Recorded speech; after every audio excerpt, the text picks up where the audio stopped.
Halo semua, balik lagi di Sigma Movie. Kali ini kita akan membahas film yang merupakan kisah nyata tentang bayi pertama di dunia yang lahir melalui fertilisasi in vitro atau proses bayi tabung.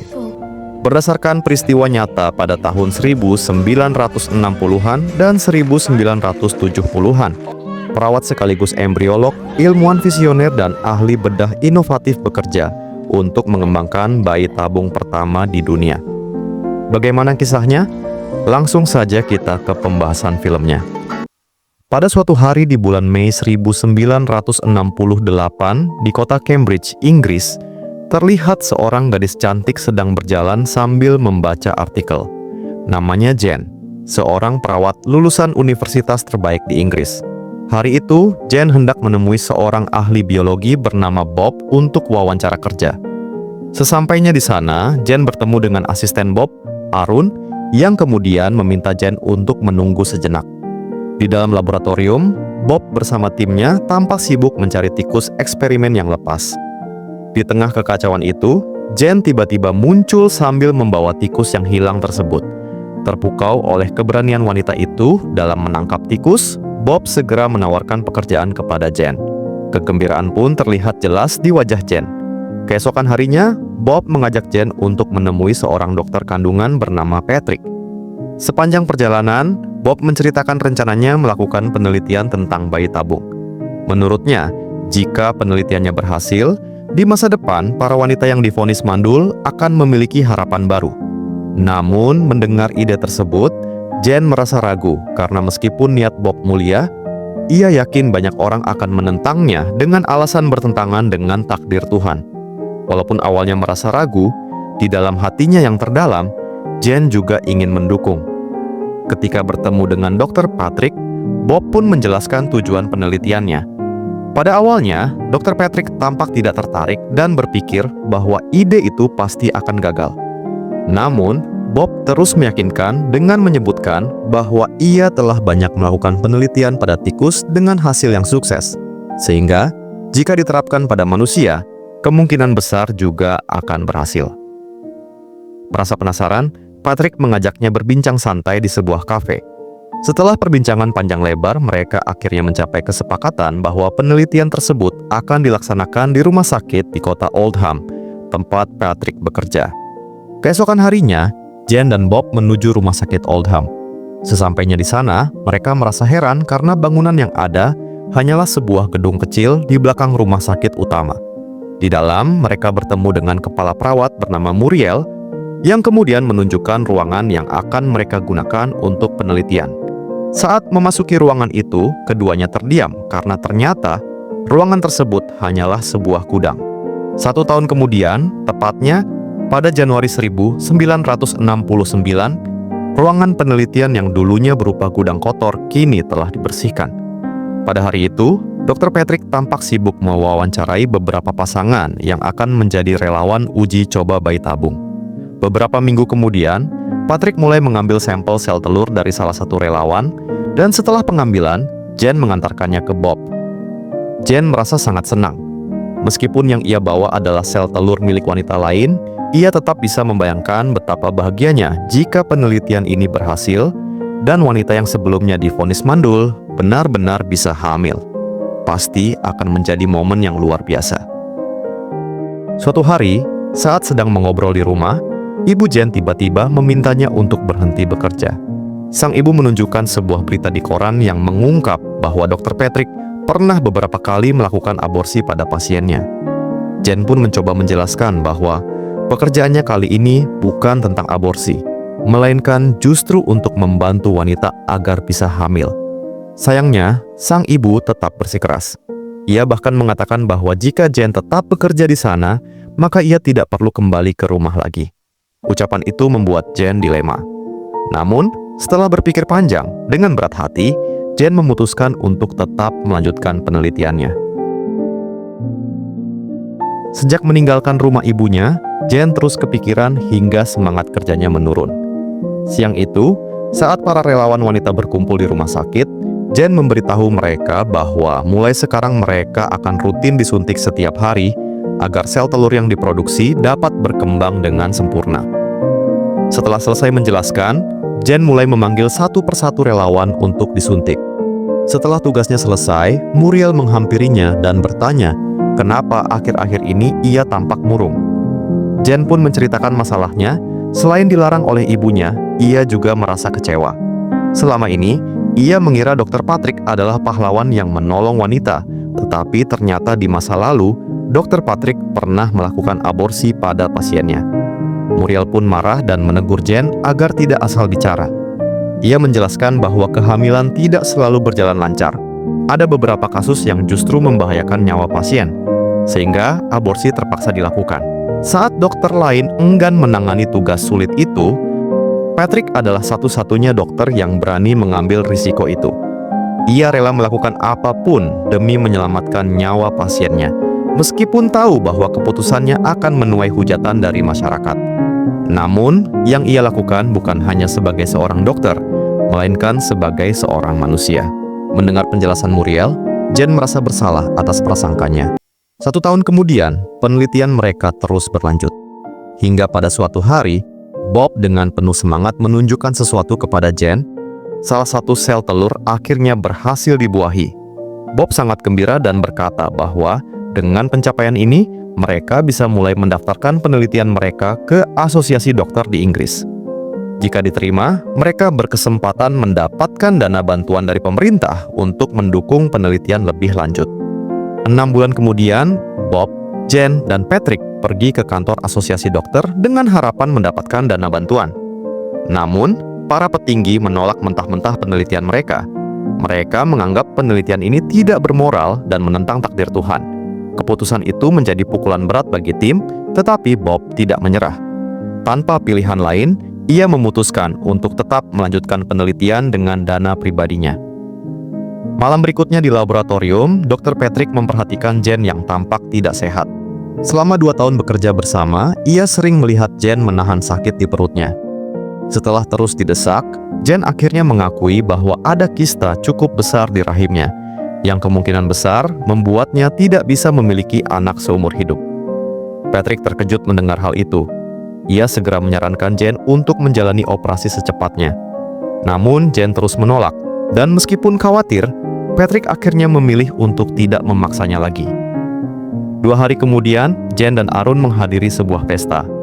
Sejak pertama kali bertemu di laboratorium Bob, hubungan mereka semakin dekat. Setelah pesta usai, saat berjalan pulang, tiba-tiba Arun mengeluarkan sebuah kotak cincin dan dengan penuh harapan melamar Jen. Jen merasa hatinya hancur mendengar kata-kata Arun. Ia juga mencintainya dan sangat ingin menerima lamarannya. Namun, bayangan tentang kenyataan bahwa ia tak bisa memberinya anak membuatnya ragu. Jen tak ingin mengecewakan Arun di masa depan, jadi dengan berat hati Jen menolak lamaran Arun. 2 tahun kemudian, tepatnya pada Januari 1973, terlihat Bob dan Jen sedang menghadiri sebuah acara televisi undangan. Ketika wawancara dimulai dan Bob hendak menerangkan tentang proses bayi tabung, seorang profesor bernama Watson terus-menerus mendebat dan menyudutkannya. Watson berargumen bahwa anak yang lahir dari bayi tabung pasti akan mengalami cacat. Meskipun Bob berkali-kali mencoba meyakinkan bahwa DNA bayi akan tetap normal, tidak ada seorang pun yang mempercayainya. Akhirnya, saat acara berakhir, Bob hanya bisa terdiam sambil menahan air mata. Setelah acara usai, Jen berusaha menenangkan situasi. Meski banyak hinaan dilontarkan, ingatlah bahwa Jen, Dr. Patrick, dan para relawan selalu mendukung. Kita semua percaya pada Bob. Pada malam di penginapan, Bob menerima pesan dari Dr. Patrick yang menyampaikan kabar bahwa salah satu relawan telah dinyatakan hamil. Mendengar berita itu, Bob dan Jen pun dipenuhi kebahagiaan. Keesokan harinya, mereka segera kembali ke kota Oldham untuk memeriksa sendiri. Namun, setibanya di sana, Muriel menyampaikan kabar kurang menggembirakan. Meskipun ada satu relawan yang dinyatakan hamil, ternyata seorang relawan lain menunjukkan pembengkakan rahim yang parah, sehingga ia harus mengundurkan diri, sementara hingga sembuh total. Melihat salah satu relawan tampak sedih, Jen mengambil inisiatif untuk mengajaknya, serta mengundang para relawan lainnya untuk berlibur ke pantai.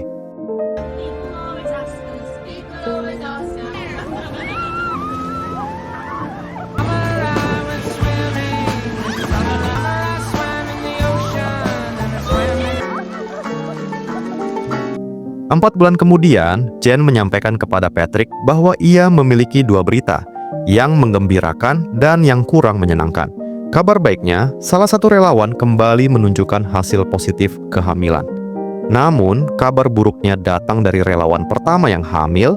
Pemeriksaan menunjukkan bahwa janinnya tumbuh di luar rahim, menandakan adanya masalah serius pada kandungannya. Setelah beberapa hari perawatan intensif, kondisi kandungannya tetap tidak membaik. Akhirnya, dengan terpaksa, kehamilan relawan pertama harus diakhiri melalui prosedur pengguguran. Keesokan harinya, karena merasa putus asa, Jen memutuskan untuk pergi ke gereja yang tidak jauh dari rumahnya. Saat bertemu dengan sang pastor, Jen merasa malu karena ia menyadari bahwa seseorang yang menentang takdir Tuhan sepertinya tidak layak berada di gereja. Sebelum Jen beranjak pergi, sang pastor yang iba memberitahu bahwa ibu Jen sedang sakit parah. Mendengar kabar itu, Jen segera menuju rumah ibunya, namun mendapati pintu terkunci. Dari luar, ia memohon dengan sungguh-sungguh agar ibunya setidaknya bisa menemuinya sebentar. Namun, meski permohonannya sangat keras, sang ibu tetap enggan membuka pintu. Tak hanya mendapat kabar bahwa ibunya sakit, keesokan harinya di laboratorium, Jen juga menerima berita bahwa relawan kedua yang sedang hamil mengalami keguguran. Bob tampak bingung, karena menurutnya kualitas sel telur dan sperma sudah bagus, sehingga ia tak mengerti mengapa kehamilan tersebut gagal. Bob kemudian menyuruh Jen untuk memeriksa seluruh cairan kimia di laboratorium, mengira masalahnya mungkin terletak pada salah satu bahan yang tidak sesuai. Mereka bekerja tanpa henti selama berjam-jam, dan ketika tengah malam tiba, saat Bob sudah tertidur, Jen akhirnya berhasil menemukan bahan kimia yang menjadi penyebabnya. Ketika Bob bangun dan memeriksa, ia merasakan frustrasi yang mendalam. Ternyata dugaannya tepat.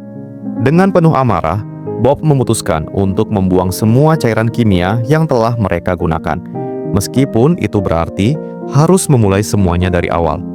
Awalnya, Jen mencoba menghentikannya, namun karena rasa frustrasi yang sama, ia pun akhirnya ikut membuang cairan kimia itu. Sambil menahan tangis, Jen meluapkan seluruh beban dan masalah hidup yang selama ini tersimpan di dalam dirinya. Merasa sangat lelah dan ingin berhenti, pagi-pagi sekali Jen pulang ke rumah.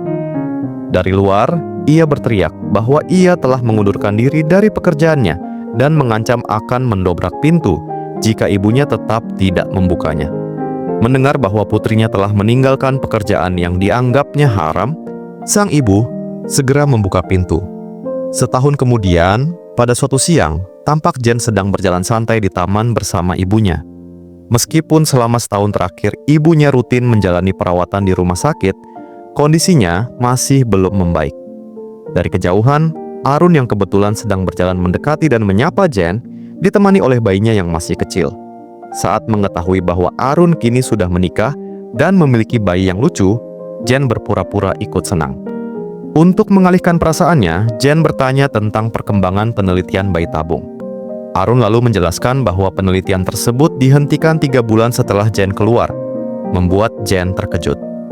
Malam itu, Jen mendatangi rumah Bob dan bertanya, "Mengapa kamu pun menyerah, padahal seharusnya tinggal dicoba lagi?" Bob menjawab, "Sejak kepergianmu, aku sudah berusaha terus-menerus selama 3 bulan, tapi semua usahaku gagal. Mungkin ada penyebab lain di luar masalah cairan kimia." Di rumah, ibu mengingatkan Jen agar tidak terpancing untuk kembali melanjutkan penelitiannya, hanya karena sempat bertemu mantan rekan kerja di laboratorium tadi sore. Ibu tidak akan pernah memberikan restu. Setelah mengumpulkan keberanian, Jen akhirnya membuka diri dan menceritakan tentang penyakit yang dideritanya. Sebelumnya, alasan utama dia ingin bekerja dengan Bob adalah karena dia ingin membantu wanita-wanita lain yang memiliki nasib serupa dengannya. Saat mengetahui bahwa putri tercintanya diam-diam menderita penyakit serius, sang ibu terkejut hebat hingga batuk darah.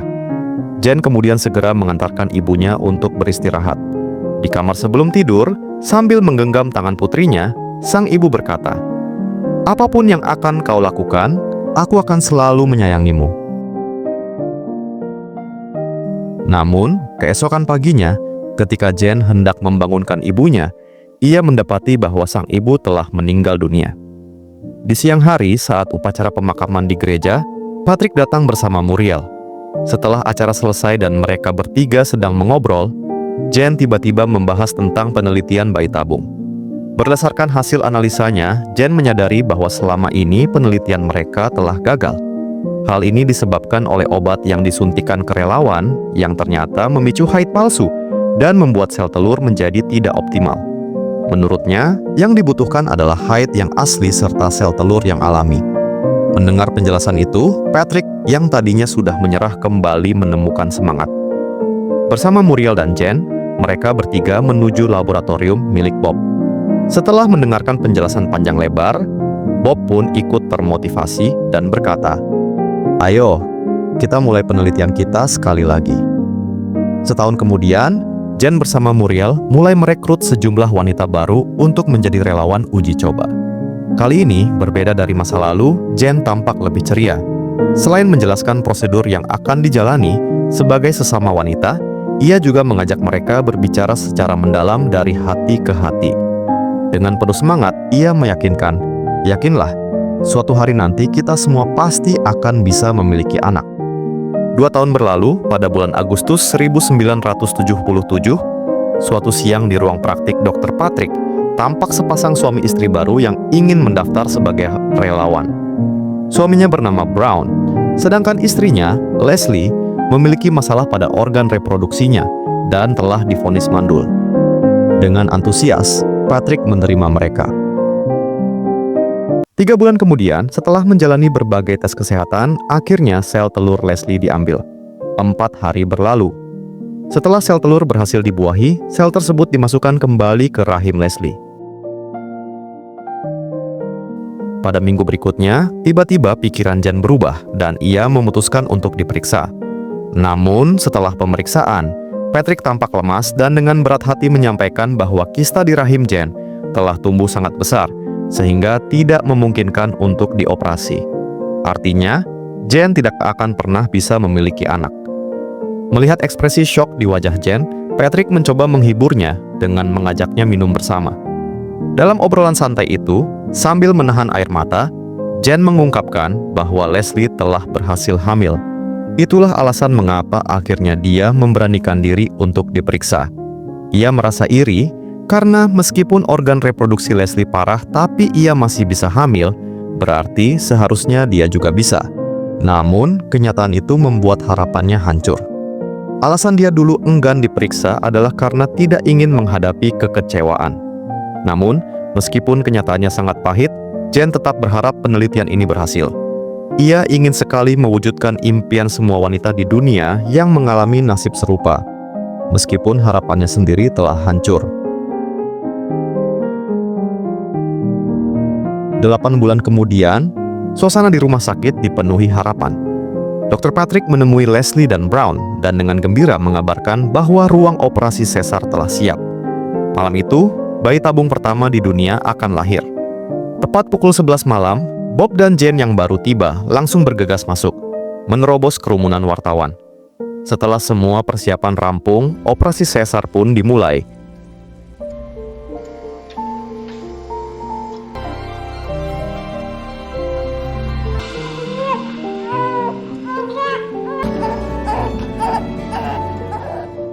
Di luar, saat Bob dan Jen mendengar tangisan bayi, mereka pun dipenuhi kebahagiaan. Tanpa menunggu lama, keduanya langsung memasuki ruang operasi untuk menyaksikan kelahiran bayi cantik yang telah lama mereka nantikan, setelah penantian 10 tahun lamanya. Setelah semua usai, dokter dan suster berkumpul merayakan kesuksesan mereka. Di tengah kehangatan momen itu, tiba-tiba Bob naik ke atas meja dan menyampaikan terima kasih kepada semua yang telah mendukung perjuangannya selama 10 tahun penuh pengorbanan. Kini kita telah mengukir sejarah. Semoga penemuan ini membawa manfaat dan di masa depan banyak wanita akan tersenyum bahagia. Kemudian, Bob menyampaikan bahwa Leslie dan Brown meminta kita untuk memberikan nama bagi bayi mereka. Bagaimana jika kita menamainya Joy? Dan film pun berakhir. Terima kasih sudah menonton alur cerita kali ini. Jika kalian pengen nonton film seru lainnya, jangan lupa tekan tombol subscribe. Terima kasih.